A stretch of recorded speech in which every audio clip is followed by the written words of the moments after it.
Audio Jungle. Audio Jungle. Audio Jungle.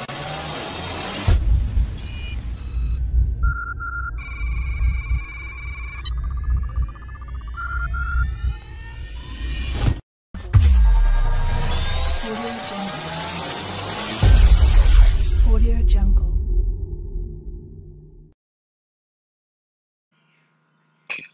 Halo, selamat datang, selamat bergabung dalam seri penelitian kualitatif bersama dengan Bang Ben. Jadi rekan hebat tinggal pasang saja earplug-nya, beraktivitas sambil mendengarkan materi terkait dengan penelitian kualitatif. Nah, kita masih melanjutkan buku dari penelitian kualitatif menurut Bapak Dr. Zuri Abdus Samad yang sekarang masuk ke bab 11. Validitas atau transferabilitas dan reliabilitas atau dependabilitas dan objektivitas atau konfirmabilitas. Dalam penelitian kuali, temuan atau data dapat dinyatakan valid apabila tidak ada perbedaan antara yang dilaporkan peneliti dengan apa yang sesungguhnya terjadi pada objek yang diteliti.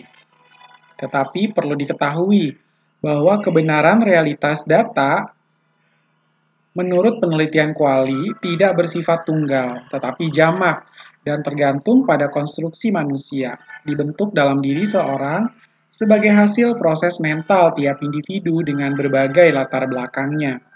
Oleh karena itu, bila terdapat 10 peneliti dengan latar belakang yang berbeda, meneliti pada objek yang sama, akan mendapatkan 10 temuan, dan semuanya dinyatakan valid. Kalau apa yang ditemukan itu tidak berbeda dengan kenyataan sesungguhnya yang terjadi pada objek yang diteliti. Dalam objek yang sama, peneliti yang berlatar belakang pendidikan akan menemukan data yang berbeda dengan peneliti yang berlatar belakang manajemen, antropologi, sosiologi, kedokteran, teknik, dan sebagainya. Pengertian reliabilitas dalam penelitian kuanti sangat berbeda dengan reliabilitas dalam penelitian kuali.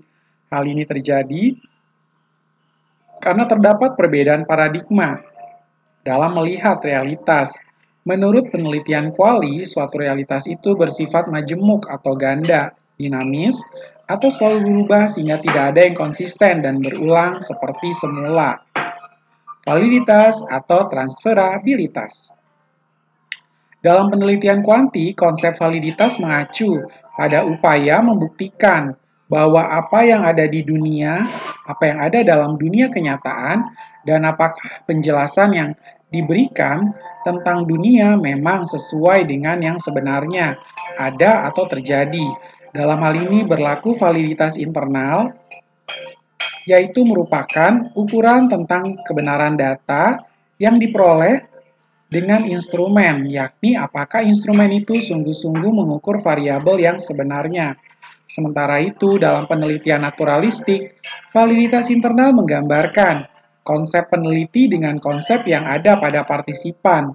Kelemahan dalam hal validitas internal dalam penelitian kuali dapat terjadi karena beberapa hal.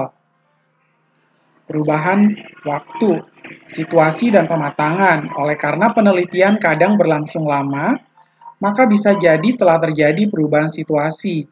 Juga partisipan dapat mengalami pematangan. Untuk itu, maka peneliti harus secara sistematis membandingkan data yang diperoleh dahulu dengan data yang kemudian. Pengaruh pengamat. Pada tahap permulaan partisipan kadang tidak memberikan respon yang wajar kepada peneliti atau memberikan keterangan yang hanya menyenangkan peneliti. Untuk itu, maka peneliti harus senantiasa membandingkan informasi yang didapat dengan mencari sumber informasi lain. Selain itu, validitas informasi dapat dipertinggi dengan memperpanjang waktu pengamatan atau penelitian. Seleksi. Peneliti kuali harus menyadari bahwa untuk memperoleh data yang valid, ia harus melakukan seleksi. Artinya, ia harus memilih siapa yang tepat untuk dijadikan sumber informan. Kemudian yang keempat, mortalitas. Peneliti harus mewaspadai kemungkinan terjadi perubahan informan karena kepindahan lokasi dan sebagainya. Dalam arti peneliti harus melihat apakah karena kepindahan narasumber membawa perubahan situasi. Kemudian, kedangkalan kesimpulan dapat terjadi kalau peneliti terlalu cepat mengambil kesimpulan. Untuk itu, maka peneliti perlu melakukan penelitian lebih lama dan lebih cermat, melakukan kritik sendiri dan mempertimbangkan sumber-sumber bias atau kontaminasi. Dalam penelitian kuanti, konsep validitas eksternal berkaitan dengan generalisasi, yaitu sampai sejauh mana pernyataan generalisasi yang dirumuskan juga berlaku bagi kasus-kasus lain di luar penelitiannya. Dalam penelitian naturalistik, tidak melakukan sampling acak juga tidak mengadakan pengolahan statistik untuk mempertahankan generalisasi dan validitas eksternal. Namun bukan berarti penelitian kuali tidak mengindahkan validitas eksternal. Dalam penelitian kuali, konsep validitas eksternal berhubungan dengan kemungkinan perbandingan hasil-hasil studi lain dan untuk dapat dilakukan perbandingan oleh peneliti lain. Maka tugas peneliti adalah memberikan deskripsi dan definisi yang jelas tentang tiap komponen seperti konsep yang dikembangkan, karakteristik fokus kajian, dan sebagainya, sehingga dapat dipahami orang lain sesuai dengan pemahaman peneliti sendiri. Penjelasan tentang validitas sampai di sini dapat disimpulkan bahwa penelitian kuanti, validitas internal berarti tercapainya aspek kebenaran atau the truth value hasil penelitiannya sehingga dapat dipercaya. Sedangkan dalam pengertian penelitian naturalistik, validitas internal mengacu pada ada tidaknya kredibilitas atau credibility. Sedangkan validitas eksternal dalam penelitian kuanti berarti berkenaan dengan aspek generalisasi atau tingkat aplikasi sementara dalam penelitian kuali, berarti adanya kecocokan atau kesesuaian atau fittingness atau dapat diterapkan atau transferability, reliabilitas atau dependabilitas. Dalam penelitian kuanti, reliabilitas berkenaan dengan apakah penelitian itu dapat diulangi atau direplikasi oleh peneliti lain dan menemukan hasil yang sama bila peneliti menggunakan metode yang sama. Jadi, reliabilitas menunjukkan adanya konsistensi. Syarat reliabilitas ini tidak mungkin dikenakan dalam penelitian kuali, karena situasi dalam kehidupan yang nyata tak dapat diulangi. Setiap situasi hakikatnya adalah unik dan tidak dapat direkonstruksi sepenuhnya seperti semula. Selain itu, proses penelitian dan pelaporan juga sangat personalistik, artinya sesuai dengan karakteristik peneliti, atau tidak ada dua peneliti yang akan menggunakan metode yang sama persis. Meskipun tidak ada patokan untuk reliabilitas, namun dalam penelitian naturalistik ada upaya untuk menjaga reliabilitas internalnya, yaitu memberikan deskripsi yang konkret, catatan ucapan, dan percakapan verbatim, kutipan yang cermat sehingga tidak memungkinkan terjadinya penafsiran yang beraneka ragam, mempekerjakan peneliti lebih dari seorang, sehingga setiap data dan tafsiran dapat didiskusikan dan dibandingkan sampai terjadi kesesuaian yang tepat. Kesesuaian pendapat. 3. Menggunakan partisipan lokal sebagai asisten peneliti yang selalu berada di tempat dan dapat mengadakan pengamatan yang kontinu. Meminta pendapat, penilaian, dan kritik dari teman peneliti lainnya, misalnya dengan meminta mereka membaca laporan hasil penelitian, mengupayakan pencatatan informasi dengan alat bantu perekam, sehingga dapat ditangkap dan direkam dengan cermat segala sesuatu yang diucapkan. Objektivitas atau konfirmabilitas. Objektivitas seringkali dipertentangkan dengan subjektivitas. Berbeda dengan penelitian kuanti yang bisa melakukan eksperimen berulang-ulang dalam kondisi yang sama. Dalam penelitian kuali, tidak dapat dilakukan eksperimen untuk menguji objektivitas. Namun, peneliti kuali harus berusaha untuk sedapat mungkin memperkecil faktor subjektivitas. Ia harus menjauhi segala kemungkinan bias atau prasangka pada dirinya yang disebabkan oleh latar belakang hidup dan pendidikan, agama, kesukuan, status sosial, dan sebagainya. Metode penelitian kuali menganggap bahwa hasil suatu penelitian akan objektif bila juga dibenarkan atau dikonfirm oleh peneliti lain. Maka karena itu, untuk pengertian objektivitas lazim digunakan istilah confirmability Dalam penelitian kuali, objektivitas merupakan suatu kesatuan intersubjektif. Apabila hanya seorang mengatakannya, maka ia dianggap subjektif. Akan tetapi, apabila hal itu dibenarkan oleh sejumlah orang lain, maka hal itu dapat dianggap objektif. Cara-cara memperoleh tingkat kepercayaan hasil-hasil penelitian, diantaranya memperpanjang masa observasi, pengamatan yang terus-menerus, triangulasi, membicarakan dengan orang lain atau peer debriefing, menggunakan bahan referensi, dan mengadakan member check. Teknik pemeriksaan keabsahan data. Dalam pengujian keabsahan data, metode penelitian kuali menggunakan istilah yang berbeda dengan penelitian kuanti. Perbedaan tersebut bisa dilihat di bawah ini, ya, sehingga dari hasil tabel tersebut, jadi uji keabsahan data dalam penelitian kuali meliputi uji credibility, transferability, dependability, dan confirmability. Selanjutnya, uji kredibilitas. Uji kredibilitas data atau kepercayaan terhadap data hasil penelitian kuali antara lain dilakukan dengan perpanjangan pengamatan, peningkatan ketekunan dalam penelitian, triangulasi, diskusi dengan teman sejawat, analisis kasus negatif, dan member check. Perpanjangan pengamatan bermakna peneliti kembali ke lapangan, melakukan pengamatan, wawancara lagi dengan sumber data yang pernah ditemui ataupun yang baru. Perpanjangan pengamatan ini berarti hubungan peneliti dengan narasumber akan semakin terbentuk raport, semakin akrab, semakin terbuka, saling mempercayai, sehingga tidak ada informasi yang disembunyikan lagi. Berapa lama perpanjangan pengamatan ini dilakukan akan sangat bergantung pada kedalaman, keluasan, dan kepastian data. Dalam perpanjangan pengamatan untuk menguji kredibilitas data, penelitian ini sebaiknya difokuskan pada pengujian terhadap data yang telah diperoleh. Apakah data yang diperoleh itu setelah dicek kembali ke lapangan benar atau tidak, berubah atau tidak. Bila setelah dicek kembali ke lapangan data sudah benar, berarti kredibel, maka waktu perpanjangan pengamatan dapat diakhiri. Meningkatkan ketekunan. Meningkatkan ketekunan berarti melakukan pengamatan secara lebih cermat dan berkesinambungan. Dengan cara tersebut, maka kepastian data dan urutan peristiwa akan dapat direkam secara pasti dan sistematis.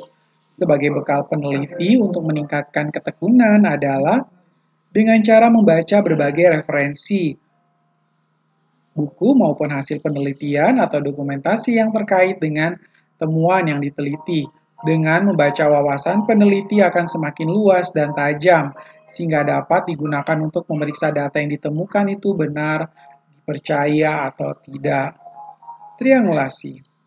Triangulasi adalah dalam pengujian kredibilitas ini diartikan sebagai pengecekan data dari berbagai sumber dengan berbagai cara dan berbagai waktu.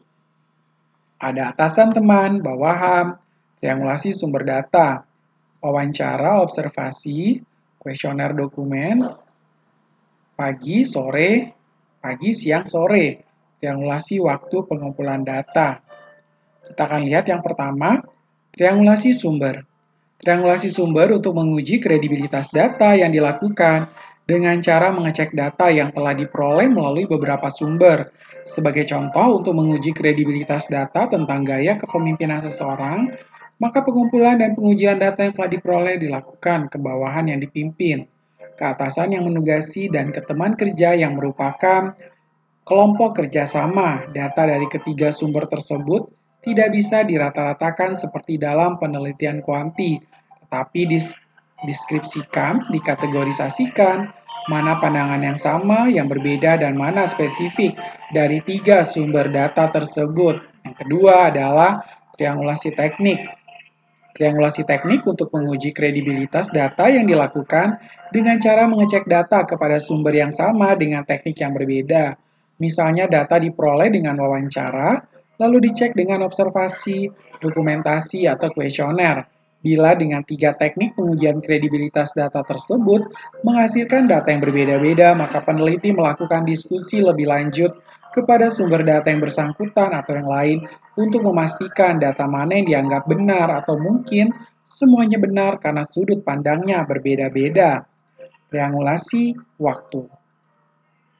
Waktu juga sering mempengaruhi kredibilitas data. Data yang dikumpulkan dengan teknik wawancara di pagi hari pada saat narasumber masih segar. Belum banyak masalah akan memberikan data yang lebih valid sehingga lebih kredibel. Untuk itu, dalam rangka pengujian kredibilitas, data dapat dilakukan dengan cara melakukan pengecekan dengan wawancara, observasi atau teknik lain dalam waktu atau situasi yang berbeda. Bila hasil uji menghasilkan data yang berbeda, maka dilakukan secara berulang-ulang, sehingga sampai ditemukan kepastian datanya. Metode triangulasi menurut Bungin 2016 adalah teknik triangulasi lebih mengutamakan efektivitas proses dan hasil yang diinginkan.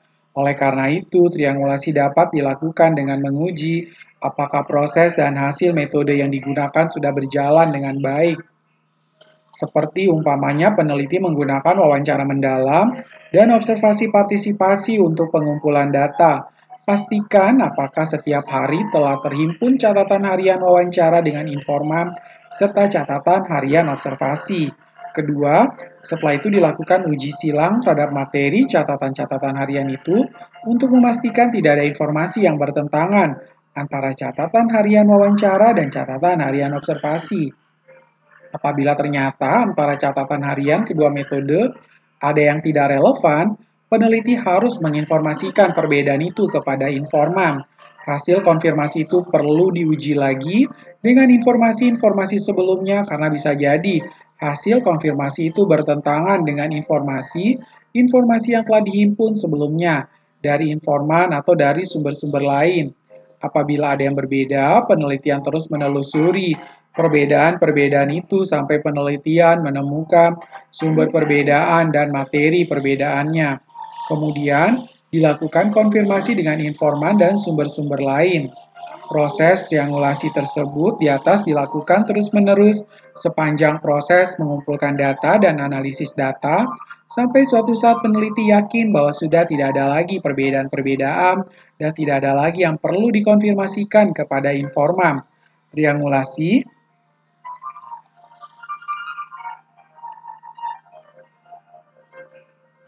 juga dapat dilakukan dengan menguji pemahaman peneliti dengan pemahaman informan tentang hal-hal yang diinformasikan informan kepada peneliti.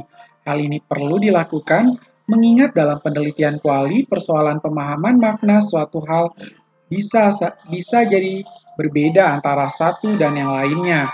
Termasuk juga umpamanya adalah kemungkinan perbedaan pemahaman, pemaknaan antara informan dan peneliti.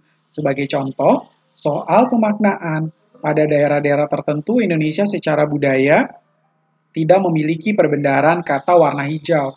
Semua warna hijau disebut dengan kata biru, sehingga apabila informan menyebutkan warna biru, akan ada kesalahan pemahaman warna biru antara informan dan peneliti. Begitu pula pada hal-hal lain yang dapat menimbulkan pemaknaan ganda oleh informan maupun peneliti. Untuk masalah seperti ini, triangulasi dapat dilakukan melalui dua cara, yaitu pertama dilakukan setelah wawancara atau observasi dilakukan. Peneliti langsung melakukan uji pemahaman kepada informan, namun apabila wawancara itu akan dilakukan beberapa kali di mana peneliti sendiri belum bisa memastikan kapan wawancara itu akan berakhir, uji pemahaman akan dilakukan pada wawancara berikutnya.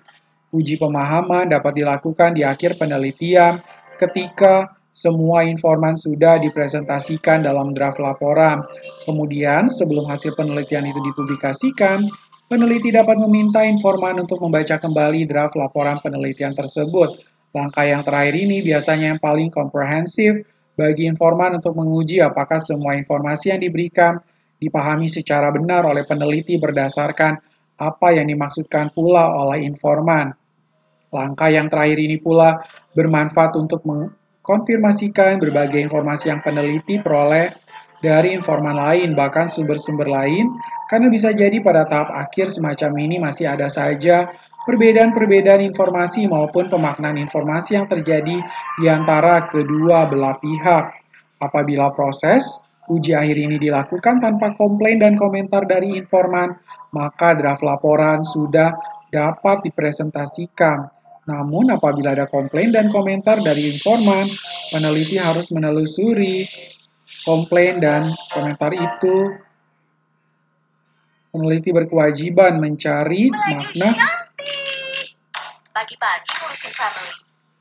di mana sumber kesalahan informasi dan pemahaman sehingga muncul komplain dan komentar informan. Untuk itu, peneliti mengulangi lagi proses-proses sebagaimana yang telah dijelaskan di atas ketika harus melakukan triangulasi. Uji kebebasan melalui triangulasi ini dilakukan karena penelitian kuali untuk menguji kebebasan informasi tidak dapat dilakukan dengan alat-alat uji statistik. Begitu pula materi kebenaran tergantung pada kebenaran intersubjektif. Oleh karena itu, sesuatu yang dianggap benar apabila kebenaran itu mewakili kebenaran orang banyak atau kebenaran stakeholder, kebenaran bukan saja muncul dari wacana etik, namun juga menjadi wacana etnik dari masyarakat yang diteliti. Demikian, apabila dirasa penelitian ini bermanfaat, silakan diklik tombol subscribe-nya. Apabila ingin mengetahui video-video saya selanjutnya, silakan diklik tombol notifikasinya. Demikian, stay healthy, stay happy. Sampai ketemu pada seri penelitian kualitatif pajak berikutnya. Bye!